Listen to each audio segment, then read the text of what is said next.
The moon hung heavy over the blackthorn forest, glowing like molten silver against the endless velvet sky. Its light poured through the tall pines and ancient oaks, illuminating the grand stone fortress of the Silverfang Pack. Tonight was not an ordinary night. Tonight was the mate bond ceremony inside the enormous ceremonial hall. Torches burned along the stone walls, their flames flickering like restless spirits. The scent of pine wood smoke mixed with the sharp, metallic tang of anticipation. Hundreds of wolves gathered, warriors, elders, omegas, and betas, forming a wide circle around the raised platform in the center. At the center of that platform stood Alpha King Cale Thornheart, tall, unmovable, dangerous. His black hair fell slightly over his sharp brow, and his eyes glowed faintly gold, the unmistakable mark of the strongest alpha bloodline in the Northern Territories. His mere presence filled the hall with suffocating authority. Every wolf bowed their head slightly. Except one. At the far end of the hall stood a girl dressed in a simple silver gown, Lyra Vale. She wasn't an alpha. She wasn't even a beta. She was an omega, the lowest rank in the pack, but tonight fate had done something impossible. The moon goddess had marked her. She was the Alpha King's true mate. Whispers rippled through the crowd. An omega, the Alpha King's mate. This must be a mistake. Lyra heard every word, but she kept walking forward. Each step toward the platform felt heavier than the last. Her heart pounded so loudly she feared the entire hall could hear it. She had spent years being invisible in this pack. Years of silent labor in the kitchens, tending wounds after battles, keeping her head low so no one would notice the quiet omega girl with silver, gray eyes. But tonight everyone was staring at her. When she finally reached the base of the platform, she lifted her gaze toward the man destiny had chosen for her. Alpha King Cale. Their eyes met. For a single moment, something flickered across his face. Shock. His wolf had recognized her. Lyra felt it too, the bond. A sudden, blazing warmth deep in her chest, like a golden thread tying her soul to his. Her wolf stirred for the first time in years. Mate. But then the warmth vanished. Cale's expression hardened like ice. His golden eyes turned cold. A tense silence fell across the hall. The High Elder stepped forward, raising his ceremonial staff. The moon goddess has spoken. The old wolf declared. Lyra Vale has been chosen as the destined mate of Alpha King Cale Thornheart. The hall erupted in whispers again. Lyra's hands trembled. She looked at Cale, waiting, hoping. Even just a little acceptance would have been enough. Instead, Cale's voice cut through the hall like a blade. I reject this bond. The words struck her harder than any physical blow. The entire room froze. Gasps echoed through the chamber. The elder's eyes widened. Alpha King, you cannot reject a bond blessed by the moon goddess. I can. Cale interrupted coldly. His gaze swept over Lyra like she was nothing more than a shadow on the wall. I will not take an omega as my Luna. The humiliation burned through her veins. Every wolf in the room stared. Some pitied her, some smirked, some looked relieved. Lyra's chest tightened painfully. Her wolf whimpered deep inside her soul, but she refused to cry. Slowly, she lifted her chin. Her silver eyes met Cale's one last time. And then she spoke quietly, understood Alpha. No anger, no begging, no tears, just calm acceptance. That confused him. Cale expected pleading. He expected heartbreak, but Lyra simply bowed her head respectfully. Then she turned and walked away, step by step, across the silent hall, past the hundreds of watching wolves, past the giant doors, and out into the cold moonlit night. The moment the doors closed behind her, Cale felt it. A sudden, violent pain ripped through his chest. His wolf roared inside his mind. What have you done? Cale's fists clenched. Something felt wrong, terribly wrong. Meanwhile, outside the fortress walls, Lyra walked into the forest alone. The cold wind brushed through her silver hair. She finally allowed herself one small breath. Then she whispered to the night. I release you, Alpha. The moment those words left her lips, the mate bond snapped. Inside the ceremonial hall, Cale suddenly dropped to one knee. Pain exploded through his chest like a burning blade. His wolf howled in pure rage. The torches along the walls flickered violently. And every wolf in the hall felt it. the Alpha King's power erupting, Kale slowly lifted his head. His golden eyes had turned completely feral. Find her. The entire pack froze. His voice dropped into a terrifying growl. Search every forest, every road, every territory. His aura slammed across the hall like a storm. No one had ever seen the Alpha King like this before. Bring my mate back. His claws dug into the stone floor. Too late, he finally understood. He hadn't rejected the bond. He had rejected his destiny, and now she was gone. But Kale Thornheart was the most powerful Alpha King alive, and if the world thought Lyra Vale could simply disappear, they were about to learn how terrifying a regretful Alpha King could become. The hunt had begun. The forest beyond the Silverfang Pack territory was darker than usual that night. The moon was still full, but thick clouds drifted slowly across the sky, swallowing its light piece by piece. Tall pines creaked softly in the wind, their shadows stretching like silent guardians across the cold earth. Lyra Vale walked alone. Her thin silver gown fluttered around her legs as the night air grew colder with every step. Behind her, far in the distance, the stone fortress of the pack slowly disappeared between the trees. She didn't look back, not once, but inside her chest the pain was unbearable. When Kale rejected her, the bond had cracked. When she released him, it shattered. A mate bond breaking was not something wolves were meant to survive easily. Most wolves would collapse from the emotional and spiritual damage alone. Lyra felt it too, a deep hollow ache in her chest like a part of her soul had been torn away. Yet, strangely, she was still standing, still walking, still breathing. That alone should have been impossible. Her wolf stirred faintly inside her mind. Weak but alive, Lyra pressed a hand against her heart as she walked deeper into the forest. I'll be okay, she whispered to herself, but the forest had other plans. A low growl suddenly echoed from the darkness. Lyra froze, her senses sharpened instantly. Another growl, then another, 3. No, 4 wolves, rogues. Their scent hit her nose a second later. Wild, bitter, unbound by any pack law. Slowly, 4 massive wolves stepped out from the shadows of the trees. Their eyes glowed red in the darkness. Rogue wolves were dangerous. Without pack structure or alpha authority, they lived by one rule: strength, and right now they saw an injured Omega wandering alone. Easy prey. One of the wolves shifted halfway into human form, revealing a scarred man with yellow eyes and a cruel smile. Well, he said, circling her slowly. An Omega all alone in the forest. Another rogue laughed. Looks like the moon goddess sent us a gift tonight. Lyra's heart pounded. She tried to summon her wolf, but the bond break had drained most of her strength. Still, she straightened her back. I'm not prey. The rogues laughed again. You will be. The largest of them stepped forward.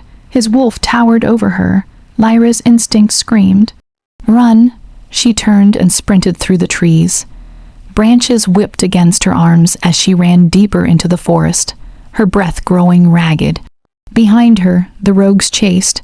Their paws thundered across the earth. They were faster, stronger, closer. One wolf leaped forward. Lyra stumbled over a fallen branch and crashed onto the ground. Pain shot through her ankle. Before she could stand, the rogue wolf landed in front of her. His massive jaws opened. Sharp fangs glistened under the faint moonlight. Lyra closed her eyes. This was how it ended. But then a terrifying roar exploded through the forest. The ground itself seemed to tremble. The rogue wolf froze. Another shadow burst from the trees like a storm. A gigantic black wolf slammed into the rogue, sending him flying through the air like a rag doll. The other rogues backed away instantly. The newcomer was enormous, twice the size of a normal wolf. His fur was midnight black, his eyes glowing an eerie silver under the moonlight. Not red like rogues, not gold like alphas, silver, ancient, powerful, the black wolf bared his fangs. A deep growl rumbled from his chest, vibrating through the forest. Even the rogues felt it, an alpha. But not just any alpha, something older, stronger. The rogues slowly backed away. One of them whispered nervously, "That's impossible." Another growled, "We're leaving." Within seconds, the rogues vanished back into the forest. The black wolf watched them go. Only when their scent completely faded did he turn toward Lyra. She was still sitting on the ground, breathing hard.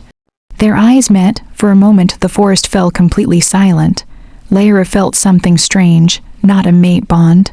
Something different, something deeper. The black wolf slowly stepped closer, then his body shifted. Bones cracked, fur melted away. Seconds later, a tall man stood where the wolf had been. He looked about 30. Broad shoulders, dark hair falling past his collar, silver eyes that glowed faintly even in human form. His presence radiated quiet, terrifying authority. But unlike Kale's cold dominance, there was something calm about him. Ancient wise, he looked down at Lyra with curiosity. "You're far from home," he said softly. Lyra swallowed. "Thank you for saving me." He studied her for a moment longer, then his gaze sharpened. "Interesting." Lyra blinked. "What?" The man crouched slightly, bringing himself closer to her eye level. His silver eyes examined her like a mystery. "You survived a broken mate bond." Lyra stiffened. "That should have killed you." Her heart skipped. "How did you?" He tilted his head slightly. "Because I can smell it." A faint smile appeared on his lips. "But that's not the interesting part." Lyra felt a strange chill. "What do you mean?" The man's silver eyes gleamed under the moonlight. "Your wolf," he paused, "it's waking up." Lyra frowned. "My wolf has always been weak." The man slowly shook his head. "No." His voice dropped to a whisper. "It's been sleeping." Lyra's breath caught. Before she could respond, the man stood and looked toward the distant mountains. Far away, a powerful howl echoed across the night. It shook the forest. Lyra's eyes widened. She recognized that howl. "Kale, the Alpha King." The man beside her sighed quietly. "Well," he muttered, "it seems the hunt has already begun." He turned back toward her. "You have two choices, Lyra Vale." Her heart skipped again. "How do you know my—" "Come with me," he said calmly. "Or stay here." His silver eyes darkened slightly. "And let the most powerful Alpha King in the world find you." Lyra's pulse raced. "Who are you?" The man smiled faintly. "My name," he paused, "is Alpha Ronan Nightshade." Lyra had never heard that name before. But if Kale was the most powerful Alpha King alive, why did Ronan's presence feel even more terrifying? And far across the mountains, inside the Silverfang fortress, Kale Thornheart stood on the highest balcony. His golden eyes burned with fury. He could still feel her scent, fading, disappearing, but not gone. He whispered into the night like a vow, "Run as far as you want, Lyra."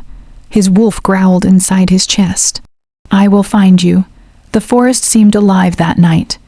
Every rustle of leaves, every distant howl, even the whisper of the wind carried a strange electricity. Lyra Vale followed Ronan Nightshade cautiously, her heart still hammering from the near attack by the rogue wolves. Ronan moved like a shadow, silent, purposeful, every step measured. His silver eyes scanned the darkness, alert for the slightest danger. "You need to know something," he said, his voice low and urgent.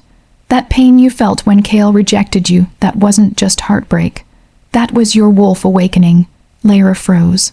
"Awakening, I thought. You thought your wolf was weak, that it couldn't survive a broken bond. That's what everyone wanted you to believe." Ronan interrupted sharply. "But it was never weak. It was dormant, hiding, waiting for a reason to rise." Lyra's silver eyes widened. "Why now?" "Because you survived the impossible. Most Omegas, they would have collapsed, their souls shattered, but yours," he studied her closely. "Yours is special, rare, ancient. Even the moon goddess marked you for greatness. That mate bond, it didn't fail, it just awakened your true power." Lyra swallowed hard. Her mind raced. Could it be true? Could she really be more than the quiet Omega everyone ignored? Ronan stopped near a small clearing, the moon breaking through clouds to shine down like a spotlight. He gestured for her to sit. "Listen carefully," he said. "I've hunted wolves longer than most alphas have lived, and I've never seen an Omega with this kind of latent power. Kale's rage isn't just because he rejected you. It's because he knows what you're capable of. He senses the strength of your wolf." Lyra's pulse quickened. "Then he's coming for me." Ronan's silver eyes glinted. "Yes, and he won't stop until he does. The hunt is already spreading through every pack. Your scent is all over the northern territories. Any wolf could betray you for a glimpse of favor, or for their own survival. Lyra felt a cold dread crawl over her. Then what can I do? Ronan's expression softened slightly, though his gaze remained intense. You can survive, you can awaken fully, your wolf can protect you, but first you need to trust it. Before Lyra could respond, a low growl rumbled from the forest edge. Kale, the Alpha King, had found her scent even this far from the Silverfang fortress. His presence pressed down like a storm cloud, heavy and unrelenting. Ronan stepped in front of her, his body radiating power. He's coming for you, Ronan warned, but you are not defenseless anymore. Lyra could feel her pulse sinking with the forest itself, her wolf stirring in response to Kale's approach. A strange warmth filled her chest, spreading outward like molten silver. Her hands trembled not from fear, but from awakening strength. What is happening to me? She whispered. Ronan's gaze softened. Your wolf is answering. You have the power to stand against him, to claim your destiny. Lyra's eyes glowed faintly silver in the moonlight, her wolf stirring for the first time in full. And then, across the clearing, a shadow moved. Faster than the wind. Kale Thornheart had arrived. His golden eyes burned with fury, and something else, something Lyra hadn't seen before. Regret, obsession, desire. Ronan's voice dropped to a whisper. This is your moment. Your wolf is ready. You can face him or run. But remember, hiding will not save you. Only awakening your true power will. Lyra clenched her fists, silver light dancing along her veins. Her wolf growled deep inside her soul, a sound both terrifying and beautiful. For the first time in her life, she didn't feel small. She didn't feel powerless. She felt unstoppable. And Kale Thornheart would learn that rejecting a mate wasn't the end of the story. The forest trembled with the tension of the coming clash. The Alpha King's hunt had begun. But the Omega he thought he discarded was awakening into something far beyond his control.